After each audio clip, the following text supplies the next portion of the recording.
Dante Stills, schools all-time tackle for loss leader. And he tied the game's play record last game.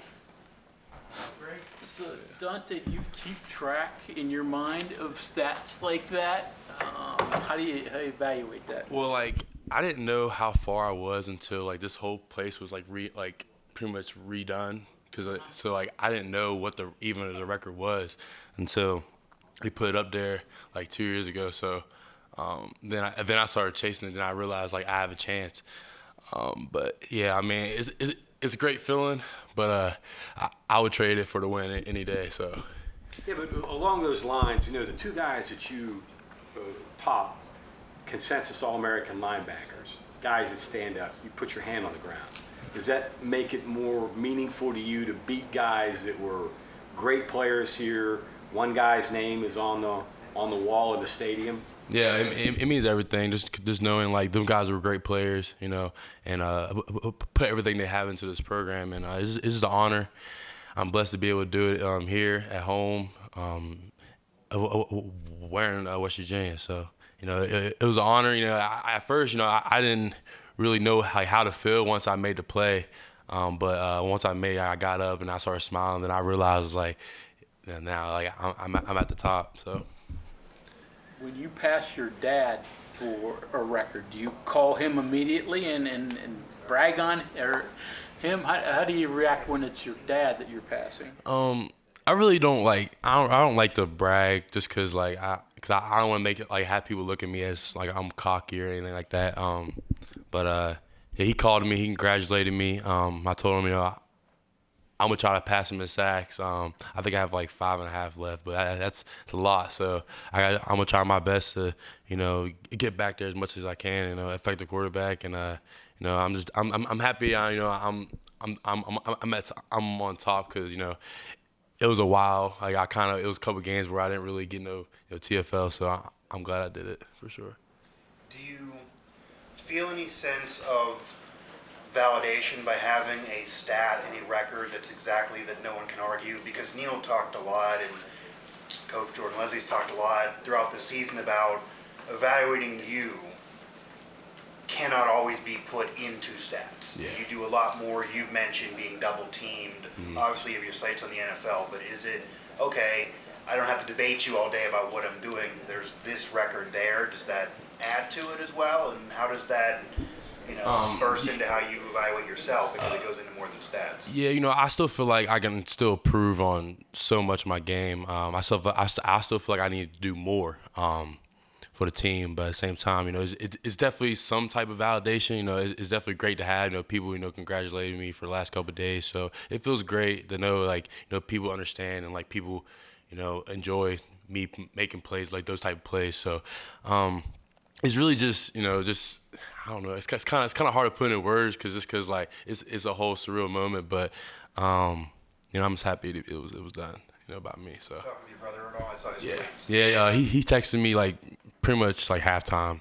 I didn't see my phone at halftime, but I realized after the game it was around halftime. He told me, congratulations, that was big. I'm proud of you, and yeah. So from him, also from an All-American, it feels great. So.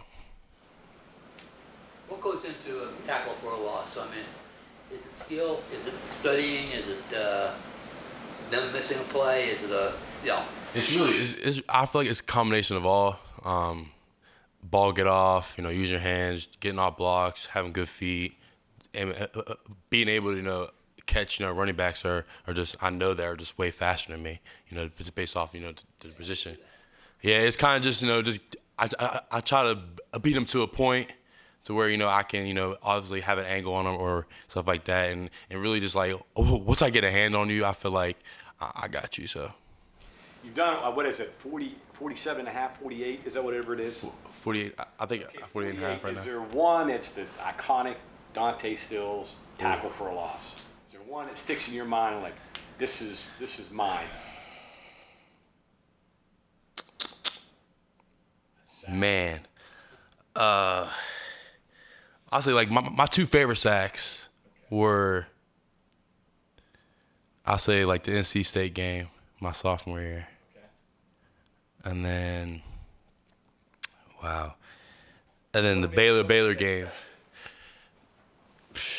I think that was my first like 2-sack game. So, I definitely thought of that after the game. I was very excited and really I give credit to everybody else. And like me, like I just do what I'm coached to do.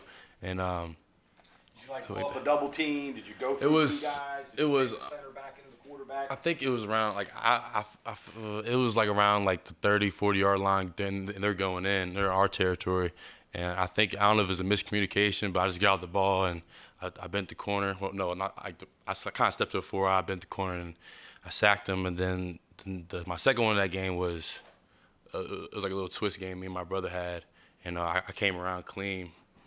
It was a smooth sail right there. To me, the ones I remember the Baylor game. Baylor You game, guys yeah. both dominated them. That's probably my favorite overall game.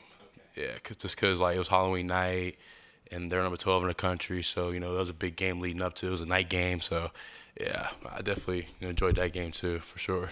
There's a couple other games where my favorite, but I feel like I just enjoy all of them. No matter what I get. So You got a lot to choose from. yeah. 48, whatever. A lot of And plus, like I like Oklahoma State game last year. I feel like that was a good TFL too, just because I forgot about the TFL after, like the next day I got that pick. So I was like, wait, I didn't realize. Like, wait, did I really just make that play? But yeah, it was I'm happy. It's just I feel like I'm just helping like younger guys chase something. Because at one point I didn't know what to chase or stuff like that. Then I realized I have something to chase. So Now that you have the record and you admitted that you were chasing it once you figured out that it was obtainable, and you're talking about sack number for your dad, and obviously you want the team to win and get in a bowl game, but is there another individual goal that you have in mind the rest of the season in your career? Do you want to get that TFL number higher? Is there a benchmark? Do you want to get to like 60, 70 so you can feel like you'll have it for a while? Is that in your mind at all? I did, like at this point it's just more about like a separation. I definitely want to get a couple more, as many as I can get. But at the same time, Is there a number in your mind? Are you saying I want 75 or something like that? That'd be a hell of a year. That would be obviously. Or last 4 games to get like 5 a game. That'd be crazy. Meaning like you put it as a very, very high number, Yeah. and then you try to, if you get even lower, you're still happy about it. Players put things at astronomical levels in terms of goals. I say, I'll pick a number. The highest, I feel like I could get this year, just being real, it's probably eventually end at like 57, 56, 50, like 55. If I get 55, that'd be pretty cool. So yeah, that'd be pretty cool. I originally put 60, so that's 60. Oh, woof. If I get not too far from you. if I get 11 more in the next 4, well, I'd be crazy. Honestly. Dante, sad side of things, you came in and you've played all along with James Gamitter. I'm sure you know his mother and Tab. And your thoughts of that? Your own mother's had health issues. It's got to be difficult. Have you talked to James at all?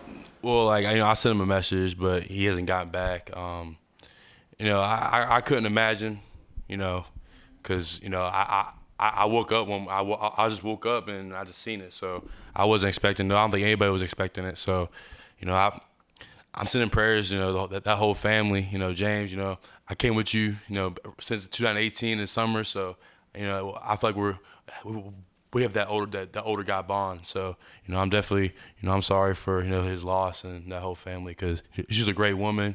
I saw her every game. She was, high spirits, always positive. So, so. I think your mom and her mom hang out a little bit together. Yeah, they do. They always talk at tailgates and stuff like that on a man trip and stuff like that. So I told her and she couldn't believe it. Like she was like, "Wait, what? I didn't see none of this." So when I told her, she knew. So it's definitely sad, and I'm sorry. Yeah, it's very sad. I couldn't imagine. The play that you did get the record on was a screen pass, right? Mhm. That's a hard play to make. That's a good way to go into the record books. Yeah. They're trying to take you out of that play too. Yeah, it was just going back to that play. I don't know if we were. I was like going inside, and then I realized wait, I'm not getting touched. And then I almost fell. I felt like I actually almost stumbled, but I regained my feet, and then I noticed the ball was in there. So then I just I just tried to tackle him. That's all it was. Dante Stills make that play? No. Or are you trying to get the quarterback? I might fall.